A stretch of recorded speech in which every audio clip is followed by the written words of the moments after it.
we created this video to show you how to quickly set it up and get it going.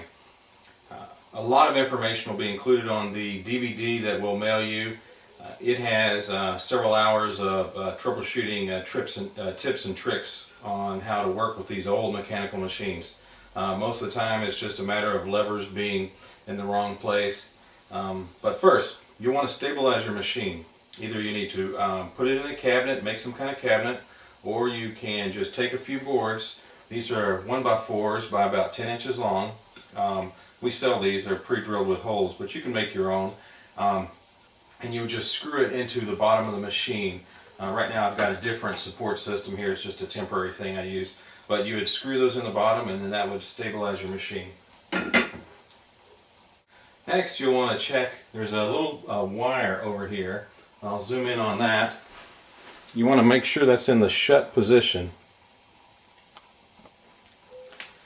And you can just gently lift it up and down. So up is in the shut position, and so when you load balls in your machine, they will stop and not roll all the way out. If you ever need to empty your machine, like you're going to ship it, box it away, put it away or move it, you would empty it with that valve, that little shut off. The next thing you want to do is right back here, there's a piece of white plastic and it's tilted down and to the right. In that position your machine will never work. This is the most common problem with machines, is that part is in the wrong position. So I'm going to zoom in and we're going to move it into the right position.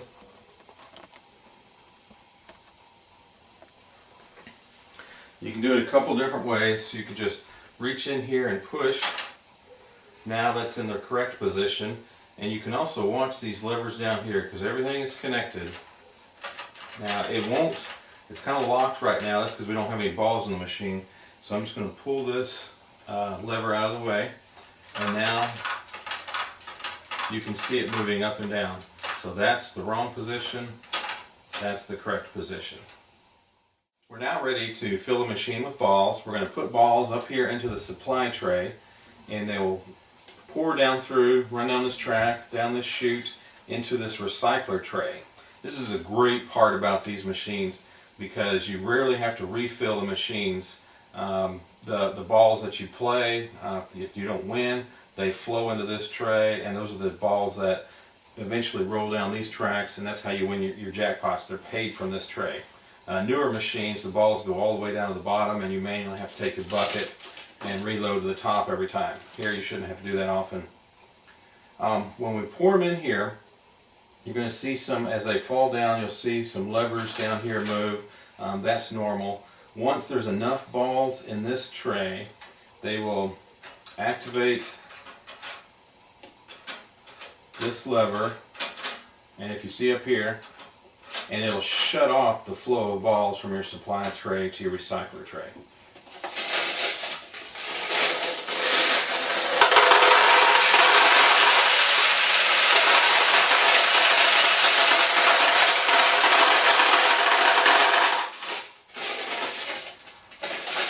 Okay, and I usually, even though it's shut off saying that I've got enough, I usually just add a few more here.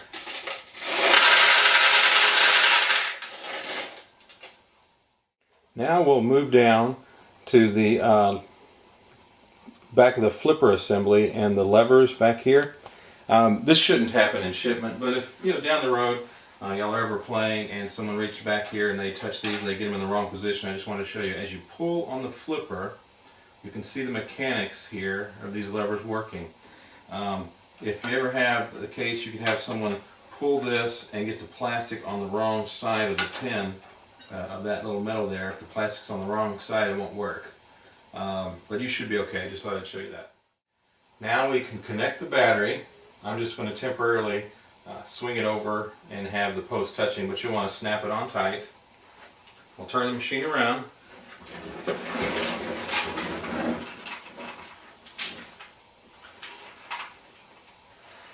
And now we'll add some balls to the play tray.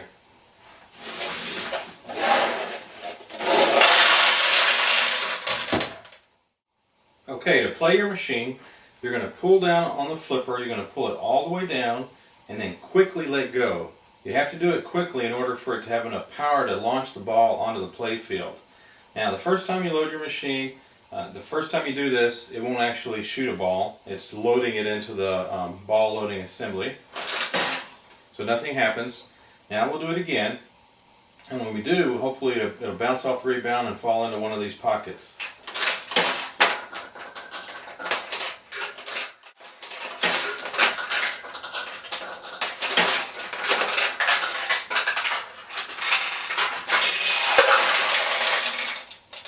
Okay, we had one go on the tulip here, and when the ball goes in, it'll either open if it's closed, or closed if it's open.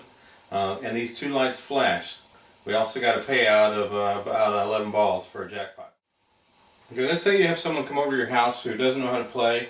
The tendency is for someone to grab the flipper and pull down with their whole hand and then lift up. That's not enough power to launch the ball. And if they do that several times, there'll be a ball jam in the shooter lane. They'll have loaded several balls in there and then it won't work. So I'm going to create that situation. Nothing's happening. Okay, so you're going to need to clear the ball jam. There's two ways you can do it. First, you can try and flip them out properly, and it'll take a few attempts, pulling it down all the way. Okay, and it looked like most of them rolled up and rolled out. Now let's do it one more time. And another.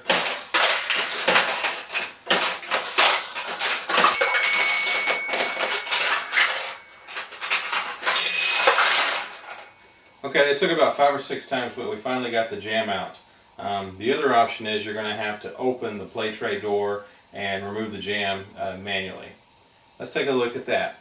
And the way we're going to have to do that is first we're going to have to empty the balls out of the play tray. You would do this also when you're ready to put the machine away, or say you got so many balls in here starting to back up. This little white lever, if you push it over to the left, the balls from the play tray will roll down into the receiving tray. Now, if there's a bunch of balls here, the weight of them can cause the track to jam and the balls won't flow. If that happens, you just take your finger and just move the balls until they start to flow. Okay, nothing's happening.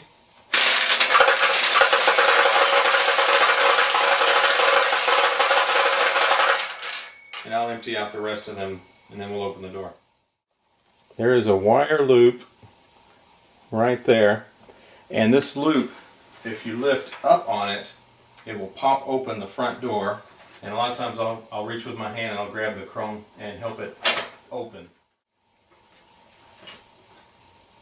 Now with the playfield door open, you can open the play tray. There is a little metal latch here, and you're going to push down on it, and as you push down, it releases the catch, allowing you to swing the tray open. Just had a couple extra balls there. So I can swing that open. Now with the play tray door open, you have access to the shooter lane, and if there were a bunch of balls in here, sometimes kids will put marbles or other things in the machine, they get caught. You can open this up and you can take those out. Now when you close it, you want to push it closed. You kind of lift up a little bit. You can see that. And then I also like to push down on the latch as I'm closing it.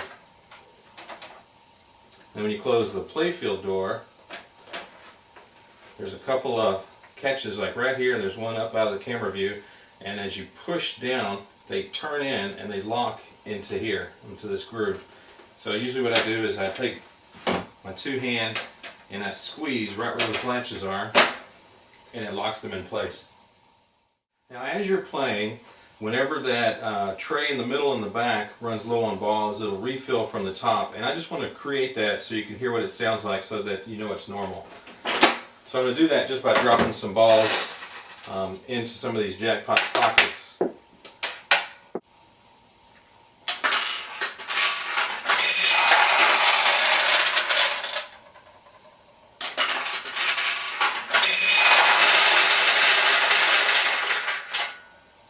That loud second noise you heard was the supply tray refilling the recycle tray.